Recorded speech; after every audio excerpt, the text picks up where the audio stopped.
ભૌતિકવાદમાં તમે વિકાસ ભલે કરો પણ અશાંત બહુ હશો, અને જ્યાં સુધી અશાંત હશો ત્યાં સુધી તમે સુખી નહીં હો. અશાંતસ્ય કુતઃ સુખમ, ગીતા કહે છે. ન ચાભાવયત શાંતિ અશાંતસ્ય કુતઃ સુખમ. જો પરમ તત્વ સાથે, પરમાત્મા સાથે જોડાશો નહીં, ભક્તિ નહીં કરો, થોડી આધ્યાત્મિક સાધના નહીં કરો, તો તમારા જીવનમાં, તમારા મનમાં ભાવ નહીં હોય. ભાવ નહીં હોય તો શાંતિ નહીં હોય. શાंति नहीं હોય તો સુખ શેનું?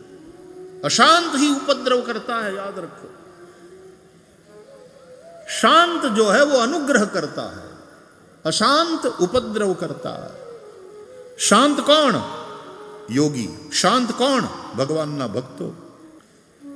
शांताः साधवः साधुभूषणाः, कपिल भगवान કહે છે. तितिक्षवः कारुणिकाः सुहृदः सर्वदेहिनां अजातशत्रवः शांताः साधवः साधुभूषणाः. એવા સાધુ પુરુષો, એવા સંતો એ શાંત છે. અને જે શાંત છે એ અનુગ્રહ કરે છે, જે અશાંત છે એ ઉપદ્રવ કરે.